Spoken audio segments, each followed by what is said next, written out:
Para sa kaalaman lang ng ating mga kababayan no at kay Ma'am Cora, ito pala as of February 2026 yung mga common legislative agenda na naisabatas na po no nakabilang sa mga priority no. Banggitin ko lang po baka may maano si Ma'am Cora dito sa mga lalo na para sa ekonomiya kung nakatulong ba talaga sa ekonomiya. Unang-una diyan yung SIM card Registration Act, postponement ng barangay at SK election, strengthening professionalism in AFP, New Agrarian Emancipation Act, ito Ma'am Cora, Maharlika Investment Fund, Regional Specialty Hospitals, Trabaho para sa Bayan Act, Automatic Income Classification of LGUs, Public-Private Partnership Code of the Philippines, Internet Transaction Act, Ease of Paying Taxes Act, Tatak Pinoy Act, New Philippine Passport Act, Philippine Salt Industry Development Act, Philippine Ecosystem and Natural Capital Accounting System, Negros Island Region, Real Property Valuation and Assessment Reform Act,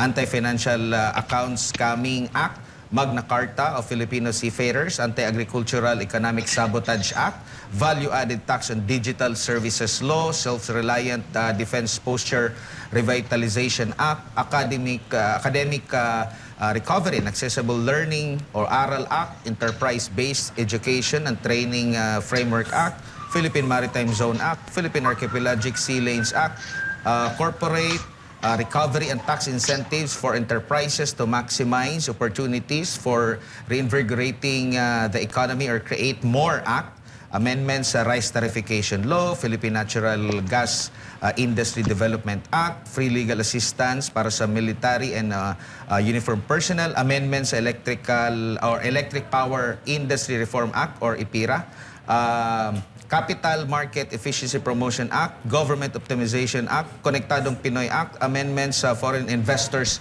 Long-Term Lease Act, Rationalizing of Mining Fiscal Regime, E-Governance Act, Accelerated and Reform Right-of-Way or ARO Act at Virology Institute of the Philippines. At least nasa 40 more or less ang mga naisabatas na nakasama doon po sa legislative agenda. Na ngayon, Ma'am Cora, napakaganda ng kung pakikinggan natin. Ano bang masasabi niyo po rito? Kagaya ng sinabi mo, Admar, magandang pakinggan, ano? Pero balikan natin yung mga campaign promises ni Presidente ukol sa ekonomiya noong 2022. Okay? So yung dalawang headline promises niya doon, sabi niya, ang emphasis niya is national unity. So yung kanyang slogan was, sama-sama tayong babangon muli. Pero 2023 pa lang, tumiwalag na si VP Sara sa UNITEAM, no? Kasi ang description niya may political toxicity at saka execrable political power play. Tapos, pinadala nila yung tatay ni VP Sara sa The Hague. So, yung isa pang headline promise niya is continuity of President Rodrigo Duterte's policies, no? At saka independent foreign policy. So, anong ginawa niya? Kinancel niya yung railway project sa Mindanao at kinancel din yung subway project sa Luzon. Tapos, on foreign policy, nakita naman natin na one-sided yung foreign policy niya in favor of the US, and he tolerated the attacks of Teodoro Benigno and Gilbert Benigno and Jay Tariela against the Chinese government. Ikatlo pala, prioritize industrial, agricultural, and tourism sectors for job creation. Kita naman natin, ang industry, 1.5 lang ang tinaas noong 2025 at itong 2026 na first quarter, bumaba pa siya ng 0.1%. No? Tapos agriculture, ganun din, no? Bumagsak din ng 0.2% noong first quarter of this year. At ang tourist arrivals, from a peak of 8.3 million, noong 2025, 5.9 million na lang. Okay, so wala rin nangyari doon sa promise na yon. At syempre, isa pang headline niya, yung rice at 20 pesos per kilo, ay hindi naman bumagsak sa 30 pesos. Wala ka makikitang below 30 pesos na bigas. Yung sinasabi mong create na legislation, it was partially fulfilled for the small and medium enterprises. Pero ang kulang doon yung tax amnesty. Walang clarity or walang specifics na nangyari dun sa tax amnesty na sinasabi nila. Tapos isa pang promise niya is reduce poverty. Pero nakita naman natin yung survey ng SWS, sabi ng mga Pilipino, 52% of the Filipino families admit that they are poor. Diba? Tapos sabi niya, kaya natin mag-grow ng 6%. So of all those legislation, bumagsak pa rin ang economy natin. So ang growth lang this first quarter was 2.8% and last year it was 4.4%. And nung fourth quarter of last year, it was just 3%. So you can see the trend is going down. And then he said, prioritize job creation and address contractualization. Ang taas pa ng ating unemployment rate. It's still at 4.8% with 2.5 million Filipinos that are jobless.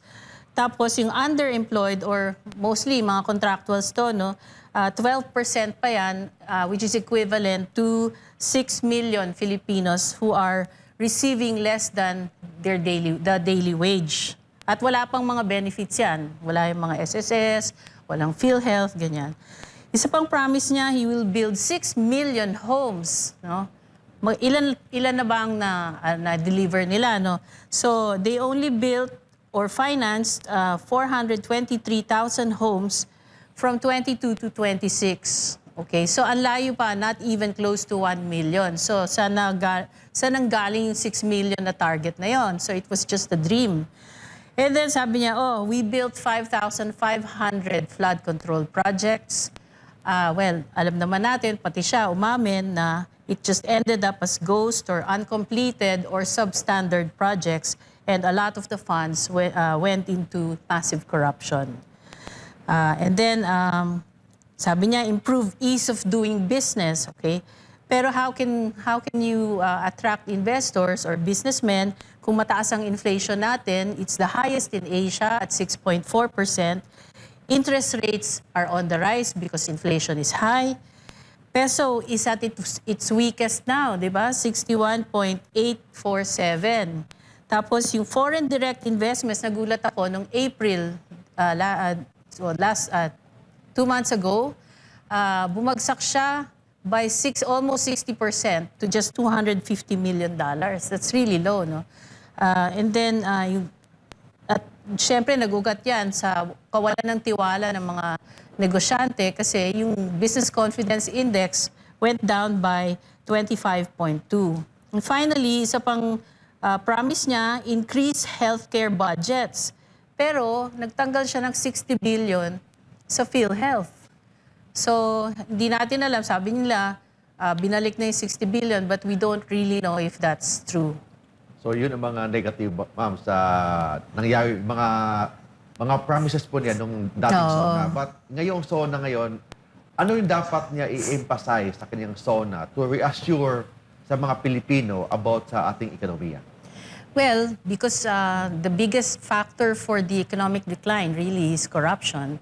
He really needs to make people accountable. Diba? So kailangan may managot dun sa napakalaking nawala na pera, lalo na sa flood control. At hindi lang flood control yan, marami pang iba. Ikalawa, kailangan siya magbigay ng trabaho, hindi lang ayuda. Kasi ang ayuda, hindi tatagal yan isang buwan, 2 buwan, bus na yan. Pero ang trabaho, sustainable siya. So, yan ang kailangan talaga ng mga Pilipino ngayon. So, paano siya makakapagbigay ng trabaho? Kailangan, umpisahan na niya talaga yung mga major infrastructure projects. Kasi ngayon, wala tayong masyadong naririnig na mga bidding, no? Ng mga So, with infrastructure respect sa mga sectors of the society, ano yung dapat na i-prioritize or mag-receive ng the biggest government investment na sector? Ano ba? Agriculture ba? About ba sa economy? About ba sa education? Ano bang sector of our society na dapat maka-receive ng biggest government investment? So kung talagang gusto niya mag-create ng jobs, malalaking matataas ang tawag dito, multiplier effect o yung ability niya magbigay ng mga trabaho, agriculture tsaka industry. Ngayon sa services kasi service-driven, nandun mostly yung mga employment Pero pag tinignan mo ang construction, napakaraming sektor na tatamaan yan pagka nag-fuel ka ng infrastructure projects, no? So maraming yung mga suppliers, yung mga ang tawag dito, construction companies mismo, they will hire a lot of people. Ganun rin sa agriculture. Kaya lang nakita natin, especially this first quarter, parehong bagsak ang agriculture tsaka industry. Opo. Doc, no, yung kahalagahan po ng magandang foreign policy ng ating kasalukuyang administrasyon dahil ang architect niyan ay ang Pangulo po natin, lalo na po sa pagtulong nito sa ating ekonomiya.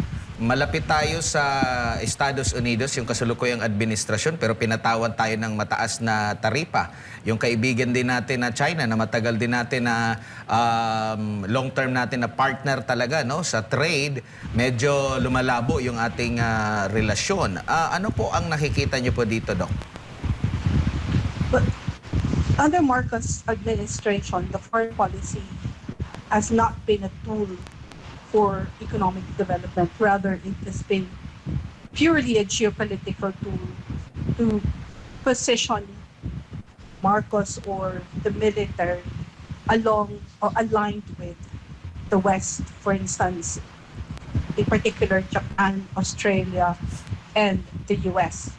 Now, it should be a tool for economic development, and this was the case, for instance, at the time of Macapagal Arroyo and the time of Ramos, such as in the current situation that we find ourselves in, for instance, where we are buffeted by all sorts of global crises stemming from the conflict in West Asia, for instance.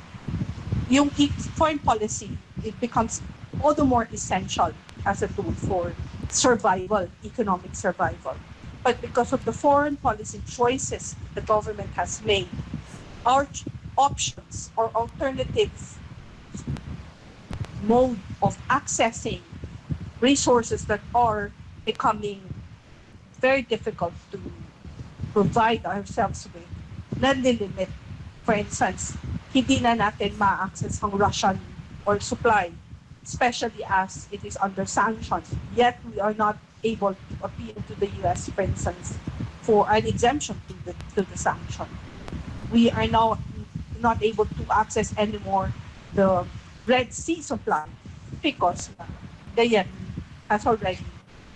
Yemeni forces has already sanctioned or closed that route as well. So, nalilimit na tayo in our supply options. At the same time, we did not develop our indigenous sources of oil supply. In particular, through, for instance, joint exploration man lamang with China, Vietnam, and all other claimants in the South China Sea. At the start pa lang, we ruled it out and took the militaristic option, the maximalist approach to the conflict by already singling out China and isolating China, and rather than negotiating with China along with Vietnam and Malaysia. So our options are limited because of our foreign policy choices, rather than using a foreign policy as a tool for alternative modes of development for the country. Opo. Now, let me just Sige po. Yeah, okay.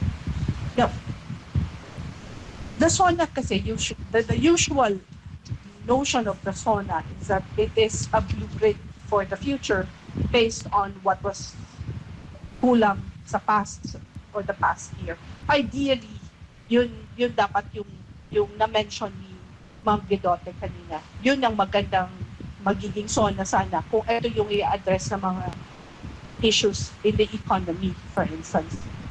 But as a realist, and I consider myself a realist, I think that Marcos, at this stage of his presidency, his main goal is to survive. And therefore, he needs to already signal to his political base. And his political base does not include the masses. For which reason, I doubt very much he will, even if he does promise the masses all sorts of ameliorations. I doubt very much that he will carry through and implement them. Instead, I think he will need to assure his existing power base that he needs to stay in power and that they will benefit from the prolongation of his presidency. And this is already 2026, and he has just this year to make sure that happens. Opo. Bago lang si Ma'am Cora, no? Baka may pahabol ka, Attorney Mark. Mabilis Yes, ang yes, pahabol lang meron bago tayo. natin pakawalan si Doc Loha. So, Doc Loha, yung tinatawag, anong tinatawag, may legal and diplomatic implication ba yung ICC issues sa foreign investment and international relations po natin?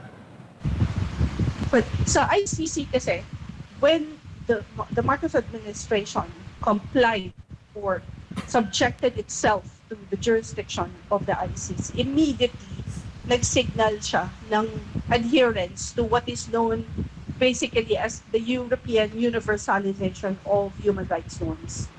So ito yung nag-a-align kagad siya doon sa European camp.